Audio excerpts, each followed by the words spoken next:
Okay, so on Monday or on Wednesday we were talking about the reactions of substituted benzenes, and so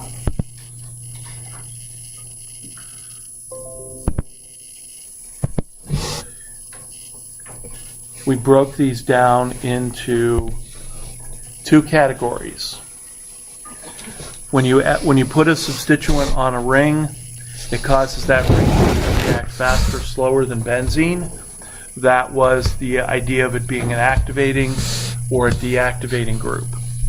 And the activating group means that it donates electron density to the ring to make it go faster, and the deactivating groups withdraw electron density to make the ring react slower. So what we really are in a position to do here is we want to talk about how you donate, how you withdraw, and then that'll give us activating and deactivating groups.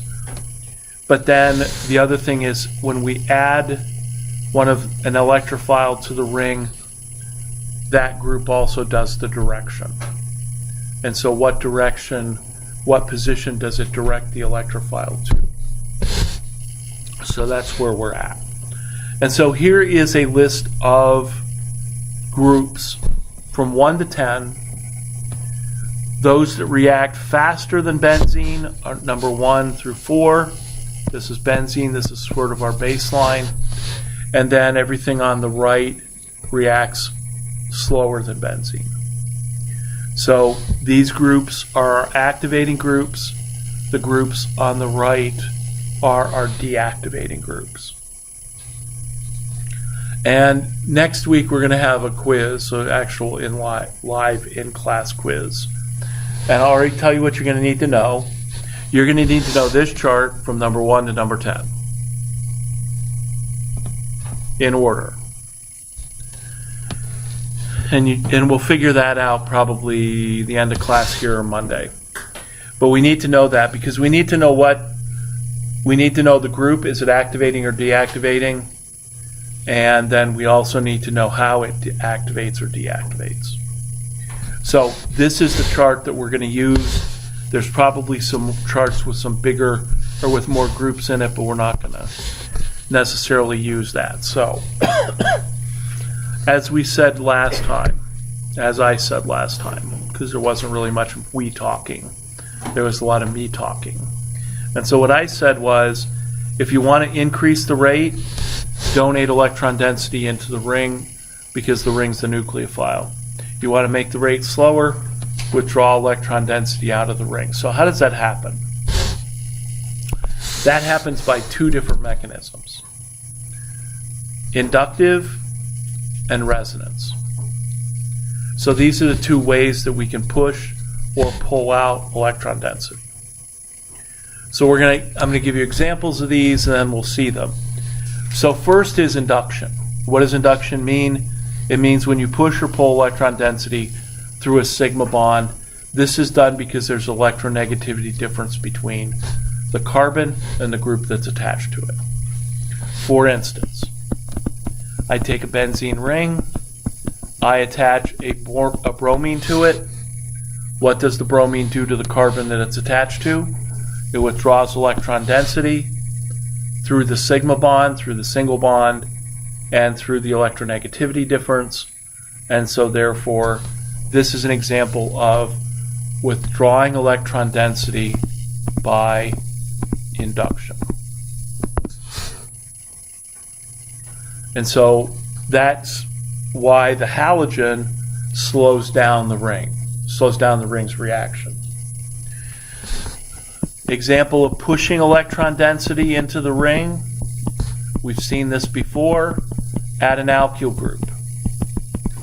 If you add an alkyl group to the ring, every one of the hydrogens is delta plus, making the carbon delta minus, and that delta minus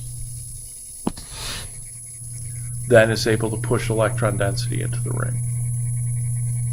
Just like an alkyl group does with the carbocation, just like an alkyl group does with a radical, just like an alkyl group does with a CC double bond to make it more stable.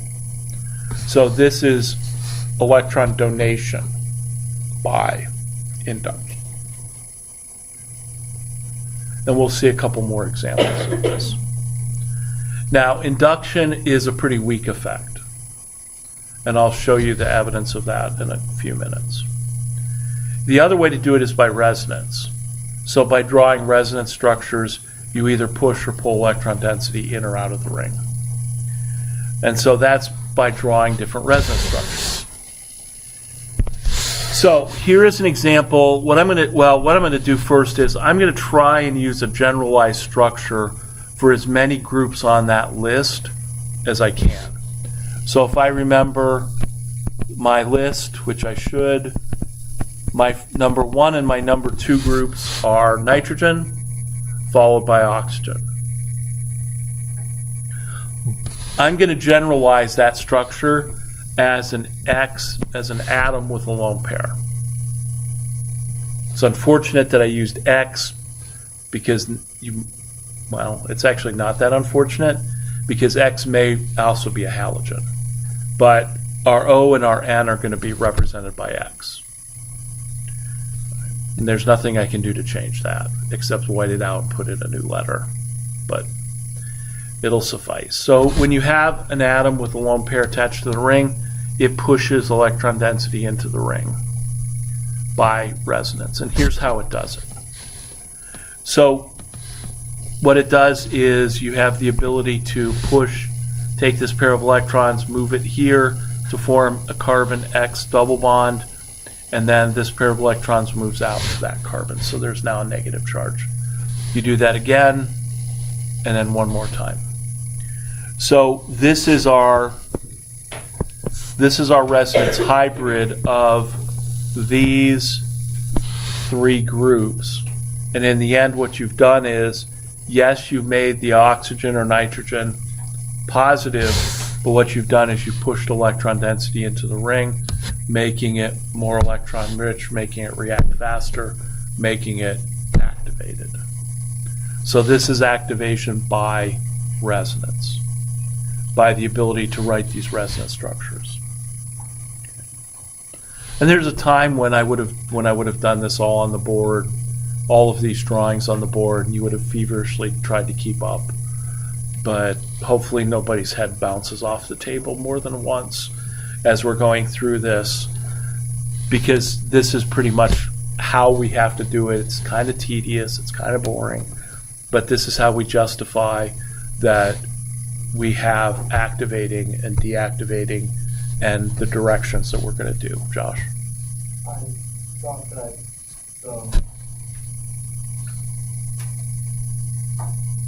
a halogen attached to the benzene ring will be deactivated. Right, and we're not going to, and I'll get to that.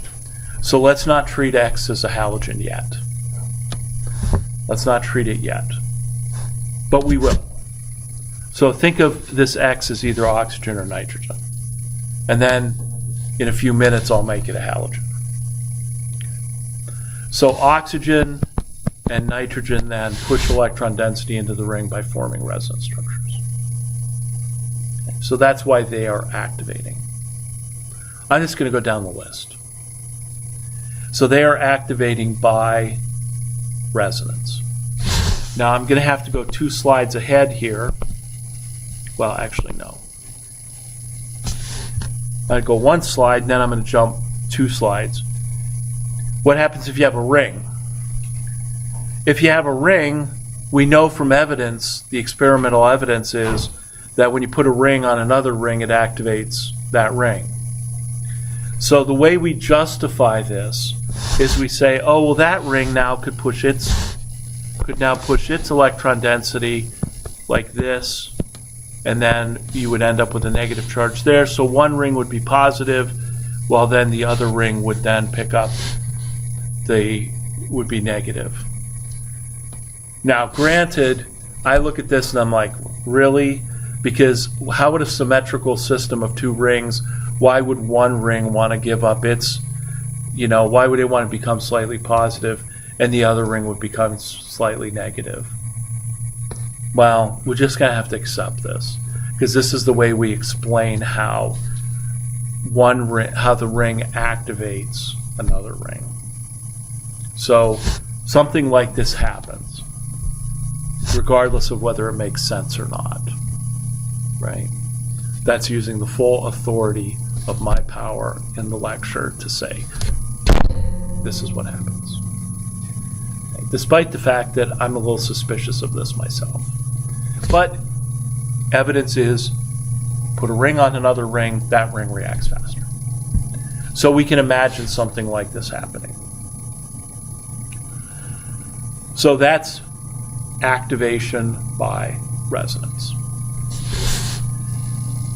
Now, I'm going to go two ahead here because I want to talk about activation by induction. And we've already talked about that. Take an alkyl group, attach it to the ring. Now you've got the delta minus of the carbon and the delta positives on all the hydrogens. And so the alkyl group can push electron density into the ring, as I said a few minutes ago, just like for a carbocation, just like for a radical, just like for a double bond. So that's not an activation by induction. That's an activation by induction, not by resonance. So there's our first four groups: N, O, ring, alkyl group. Okay. So that's how the activating groups activate. Again, let's say, is everybody with me? But apparently that's not the question I should ask. I should be asking you detailed questions to make sure you're with me. But maybe on Monday. Now let's move to the other side, to the deactivating. How do you deactivate by resonance? Well, again, I'm going to take my chart and I'm going to combine three groups together into a general form. I'm going to combine carbonyls, and I'm going to treat all carbonyls the same. In other words, I'm not going to determine whether an aldehyde or a ketone or an ester, the direct order of those, I could care less. It's just carbonyl. So carbonyl is number 7. A C triple bond N is number 8, and an N double bond O with an NO single bond, that nitro group NO2 looks like that. So all of these structures have an X multiply bonded to a Y group. And the atom that's attached to the ring, if I looked at the polar covalent bond, this carbon is slightly positive, this one is slightly negative, this one is slightly positive, this one's slightly negative. Of course, with the nitro group, it's a full blown positive. So I can also say that that X group is slightly positive and the Y group is slightly negative. So I'm going to take number 7, 8, and 9 and combine them into one structure, X double bond Y. So I'm going to explain why X double bond Y deactivates by resonance. Okay. And this would be true for any of those three groups. Although let me start with the idea that because each atom that's attached to the ring has a positive or a delta positive charge, you could make an argument that they're also deactivating by induction because those groups are pulling electron density out.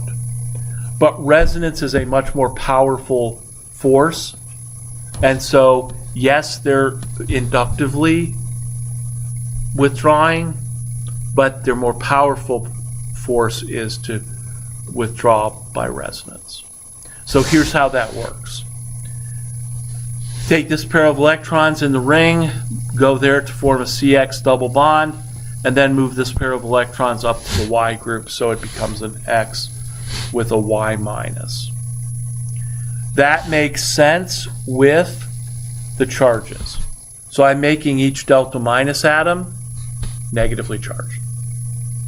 So I'm not violating any principles that way. And then what happens, I put a carbocation in the ring. That's an allylic carbocation, so we can write resonance structure, and then here's the combination of those three carbocations. So in essence, what I've done is I've made the ring electron poorer by drawing that resonance structure. And so my X double bond Y group is going to be an abbreviation for any of those three groups.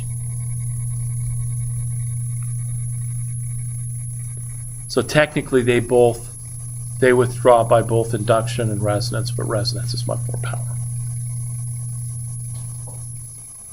Okay. So we've got donation by resonance, we've got withdrawal by resonance, we've got donation by induction, and so the last couple things here is how do we get resonance by, or how do we get withdrawal by induction? Halogens. Halogens withdraw electron density from the ring through electronegativity effects, so that's induction. So halogens are deactivating because they deactivate by induction. And then the last one is the NR plus. So when you put 4 alkyl groups on a nitrogen, you make a positive charge on that nitrogen. Now, nitrogen is number 10. N plus is number 10 on the list. So you might be tempted to say, but you just said that induction was a weaker effect. How does induction as a weaker effect move a group to number 10? And I would say, yeah, there's more going on here, right? It's complicated. And what's complicating this is I'm trying to react that NR4 group that has a positive charge with an E+. That's not really an optimal situation to try and add a positively charged electrophile to a group with another positive charge. So the reason for the lack of reactivity of this ammonium, is what we would call this, is not necessarily because the inductive effect. It's because it's got a positive charge and it's going to repel that E+. So yes, it could be withdrawal, but most likely it's the fact that it's positively charged. Okay. So next should be the chart again. And now I've added in how the groups are activating and deactivating. So the first 3 activate by resonance, alkyl groups activate by induction. Halogens deactivate by induction are 3 groups that we said were X double bond Y, deactivate by resonance, and then the ammonium is just positively charged, so it's not going to react very well. Now, what's my evidence that induction is a pretty weak effect? My evidence is that where you have induction, it's only slightly more reactive, or it's slightly less reactive than benzene, than again our baseline. So the 2 that withdraw and donate by induction are right above and right below benzene on the chart of 10.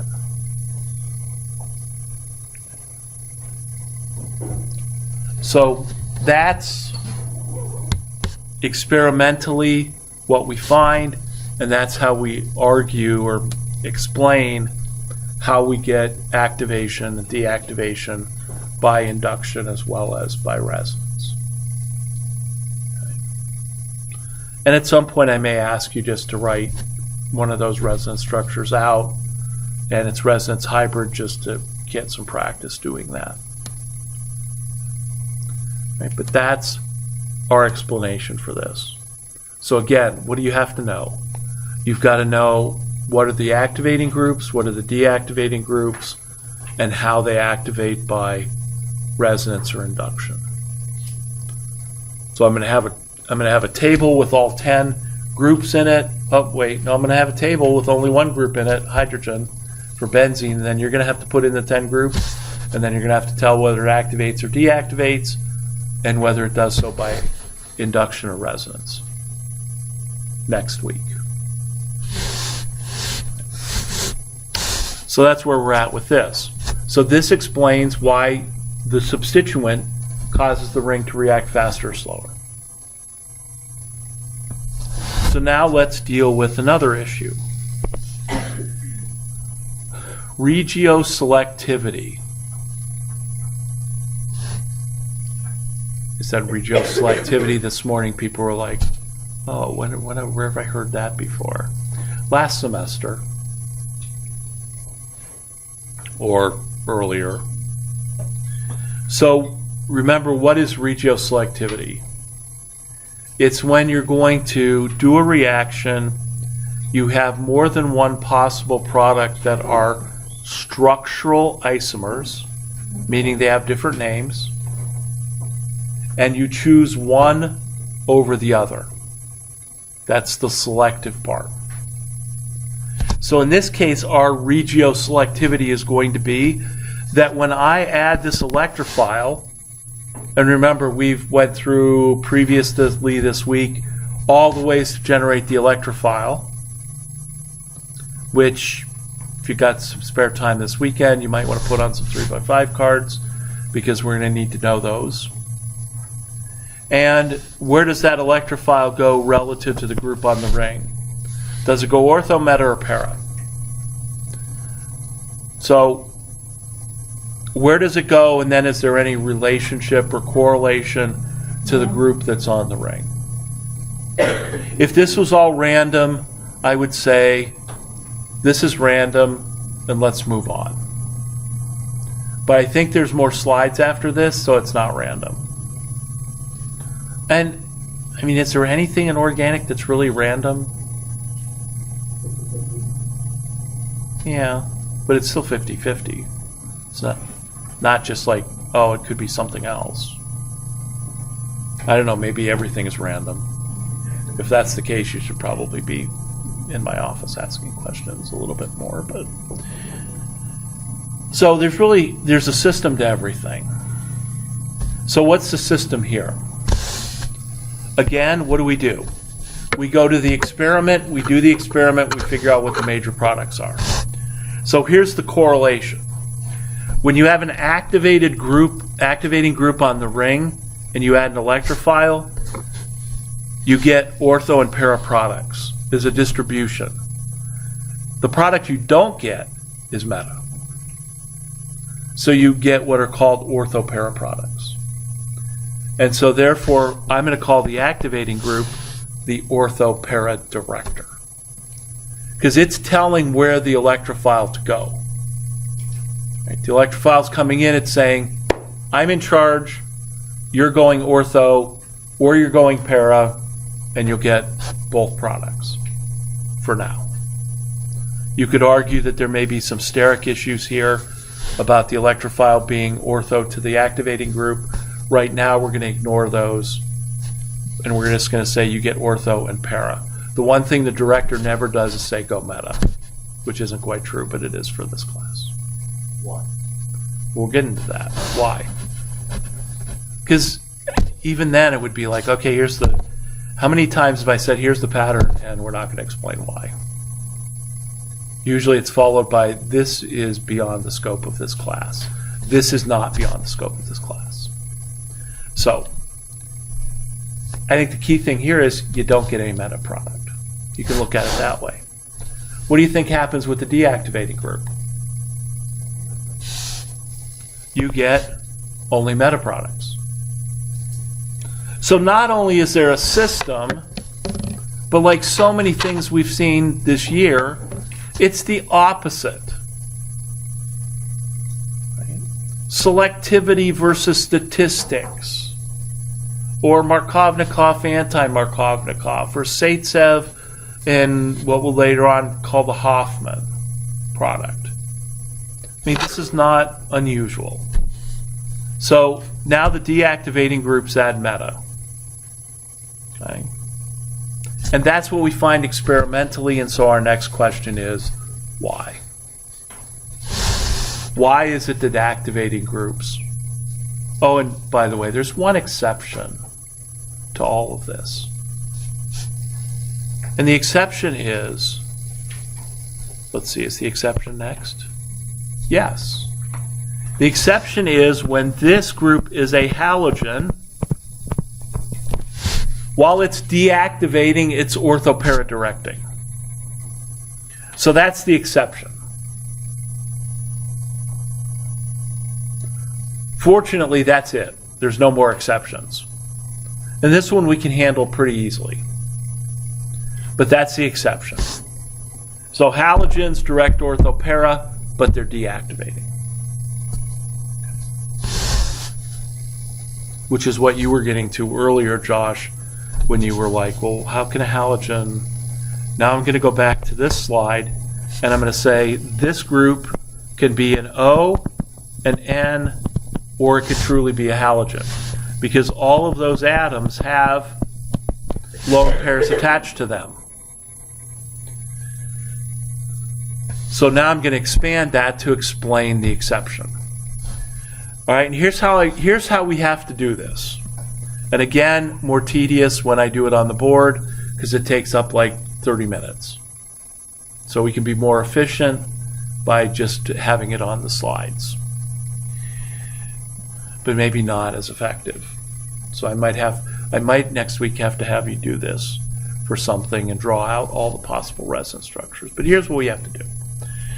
Our goal here is we add electrophile to the ortho position, write all the resonance structures. Add it to the meta position, write out all the resonance structures. Add it to the para position, write out all the resonance structures. What's the major product going to be? The one with the most resonance structures. Because the intermediate with the most resonance structures is the most stable. So this reaction goes by the most stable intermediate. So that's what we would do. For all 10 things on the chart, we would have to write 3 sets of resonance structures. But that's why we group things together. So here's 3 of the 10 things. Atoms with lone pairs. So what we do is we add the electrophile to the double bond. That puts the positive charge next to the group, and then we can write the remaining 2 resonance structures. Now here's the most important resonance structure in all of the ones that we're going to draw. It's when the plus charge is next to the substituent. Because something will happen. So that's the one that's going to be the most important. The other 2, yeah, they're there. So here's what happens when the positive charge is next to the atom with the lone pair. The atom with the lone pair donates its lone pair. We end up with a double bond, and we now end up with 4 resonance structures.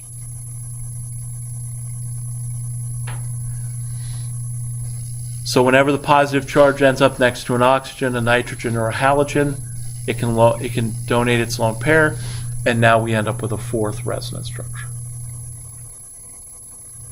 And that 4th resonance structure is important. So that's what happens when the positive charge is next to that group. All right, what happens when we add the electrophile to the meta position? We get a positive charge, we get another positive charge, we get another positive charge. Did the positive charge ever end up next to the substituent? No. So how many resonance structures do I have? 3. I can't get the 4th resonance structure because the positive charge never ends up near the group. So what does that mean? I favor ortho over para. 4 resonance structures over 3. We go back to para. And ortho and para always give the same kind of sets of resonance structures, So when I add to the para position, I've got a plus charge next to the group, another plus charge. When the positive charge next to the atom with the lone pairs, there's my fourth resonance structure. So for oxygen, nitrogen, and halogens, when you add the electrophile to the ortho and the para positions, you get 4 resonance structures. When you add it to the meta position, you only get 3. Ortho-para win, because that's the most stable intermediate.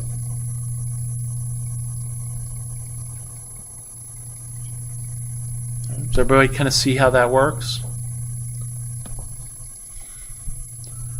Now, I was a little surprised that when I went to the next one, there was no ring there. Right, to do the same thing if we're going to work down the chart. But that's okay. If the ring's not there, maybe that would make a good take-home quiz for next week. So we'll have to think about that. So let's go to the methyl group. And you can imagine if the plus charge end up next to the ring, what would happen?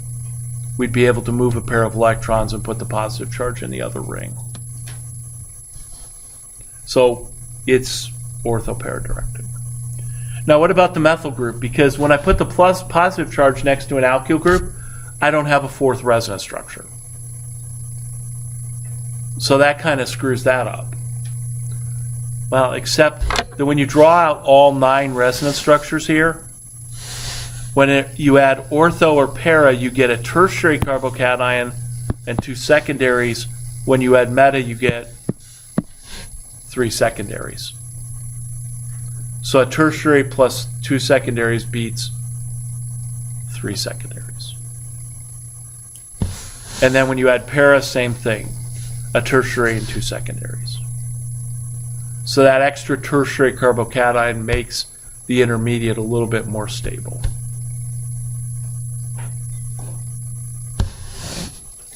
So that's how we justify ortho-para direction for ON, the ring, same thing, alkyl group, and halogen, is by drawing out these resonance structures. So if you're sitting there, you're going, what happens when it's a deactivating group? I'm going to guess something opposite happens to favor the meta position. And you would be correct. Something opposite is going to happen. The first thing you see, because I had to put these slides in, this used to be a computer tutorial that would take you step by step through this until the software wouldn't run anymore, which was about Windows 95 or something like that. You see the big... So what does that mean? Well, we do the same thing. Now I'm going to add the electrophile to the ortho position with a deactivating group. Remember the deactivated group has a delta positive atom on the ring and a delta negative. So now when I move my positive charge around, whenever I add ortho and para, the positive charge ends up next to the group. But in this case, ending up with a positive charge next to a group where the atom is delta positive puts a positive next to a delta positive. That's bad. It's unstable. And it's so unstable that I draw this big red thing through it and say, that's too unstable to form. And so now what happened? Now when I add ortho, and when I also add para, I'm only going to have 2 resonance structures, because that one is too unstable to form. And what happens when you add it meta? The positive charge never ends up next to the group, and now I end up with 3 resonance structures. So all 3 resonance structures are stable when you add it meta, and when I add it para, I've got a bad one, so I've only got 2. So exactly the opposite happens. When you add ortho-para, you end up with 1 less resonance structure. When you end up with meta, or when you add it meta, you you end up with the same 3. So really, the meta's kind of there. It's the ortho and para that's either favored or disfavored. Okay. And the X double bond Y, remember that was carbonyl, C triple bond N, and double bond OO minus, the nitro group. And in the nitro group, it's even worse because then there's a positive next to a positive. So that's going to be really bad. So that's how we explain it. That's how we explain our Regio selectivity. And like I said, it's tedious, but it makes sense. There's an explanation for this of how we get ortho para either favored or disfavored. Okay. And then with the bromine, again, it's got a lone pair, so you end up with a 4th resonance structure.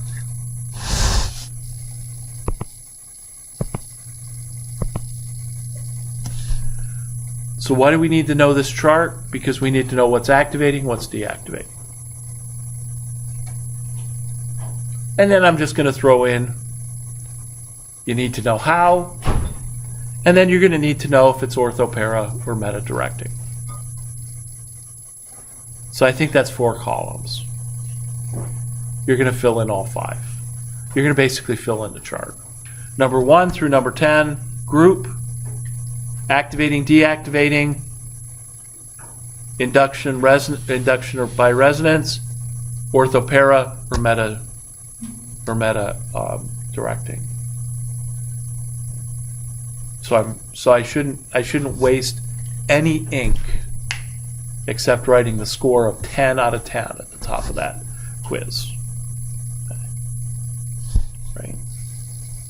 So there's no surprises, because my goal is that you memorize, learn, doesn't matter to me, that we need to know that, because that's how we do reactions. Also, we're going to need to know how to form our E pluses as well. If you want a more in-depth table, here's kind of a more in-depth table. There's probably one that's a little bit more in the top hat text. So if you're doing the top hat problems in chapter 21, which aren't due yet, but if you start on those, then you might want to make sure their table looks like mine, because mine's kind of an oversimplification. But there's groups on here that I could ask you, and you go, wait, that's not part of the 10 group. That's not part of the 10. You can't ask that question. I can ask any question. And I like to ask questions where it fits either the X with the lone pairs, or it fits the X double bond Y group. Because I could ask you, oh, I'm going to put a sulfonic acid group on the ring. Is it ortho, para, or meta? And then you'd say, but you never gave us that one. And I would say, but it's X double bond Y. So that means it's deactivating. So, though that's the general forms are useful because they let us expand into things. Okay, so that's a lot of stuff. Granted, it's a lot of stuff for one day, but I got time. So let's actually do a problem.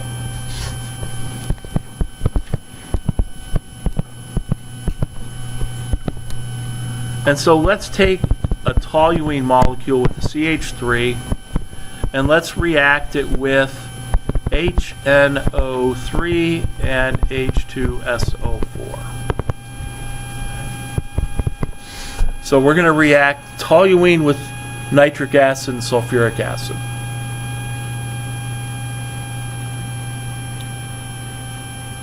How do I figure out the problem? How do I figure out the product of this reaction? I'm stuck. Kevin? You figure out what the electrophile is going to be. All right, so let's start with that. HNO3 plus H2SO4, what's the electrophile? NO NO2 plus. It's NO2 plus. Okay?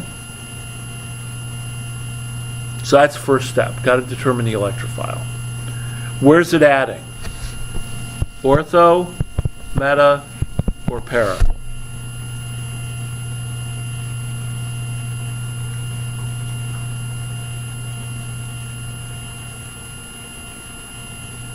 And really the question should be, is it adding ortho, para, or is it adding meta?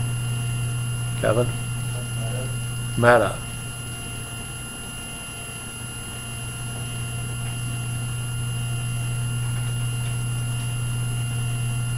Josh? Orthopara. So how many people say it's orthopara? How many people say it's meta?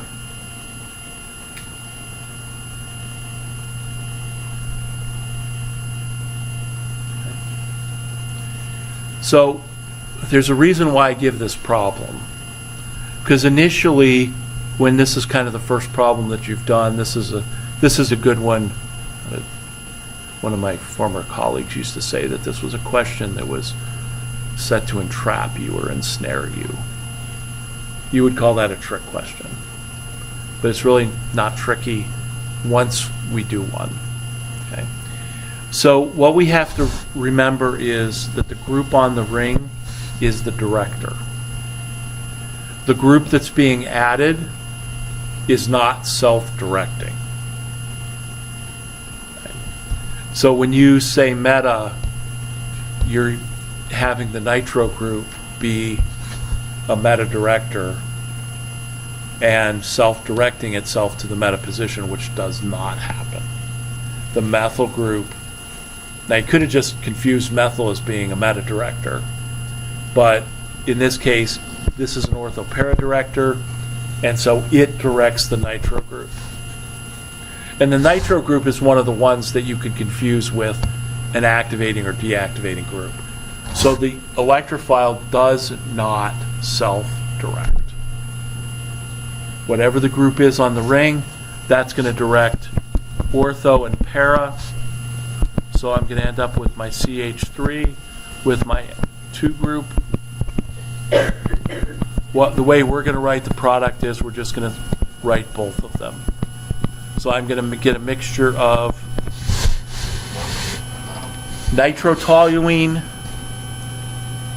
orthonitrotoluene, and paranitrotoluene. We're going to have a mixture of those 2 products. So it's always the group on the ring that's doing the direction.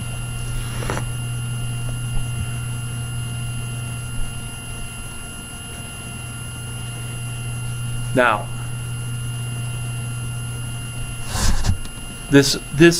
when we do this reaction, we are 1/3 of the way to making trinitrotoluene, which trinitrotoluene is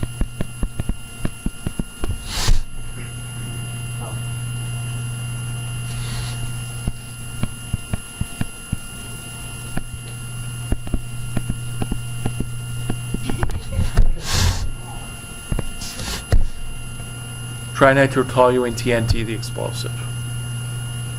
Not nitroglycerin, that cousin, what? TNT, or nitroglycerin. Nitroglycerin tablets do that, but cousin Alfred Nobel used it for something different, which is to blow stuff up. He's like my sixth cousin of a great grandfather or something. So that was nitroglycerin. That was taking a 3-carbon, that's CH2, CH, CH2, all with nitro groups on them. That was nitroglycerin that he made. And then in his company, a lot of people got blown up, and so at the end of his death, he donated all the money to, world peace and the Nobel Prizes. But the Nobel company is was the one that he did. That's different than trinitrotoluene. Where are the nitro? Well, that's a good question, because in order for us to fully synthesize trinitrotoluene on paper, right, and probably have the FBI come and visit me on Tuesday after we do this. Of course, we all are smart, right? We don't. When you're doing this, you sit on a stool with 3 legs, and they're not 3 legs that are equidistant apart, so that way you don't fall asleep and have the place blow up. I'm going to add another HNO3, H2SO4 to each one of those 2 molecules, and now my question is, what if I got 2 groups on the ring? Who directs? Right, so that's the next step.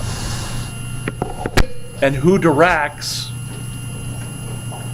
is the reason that you've got to know the groups from number 1 to number 10. Because the group that's highest up on that list is the director.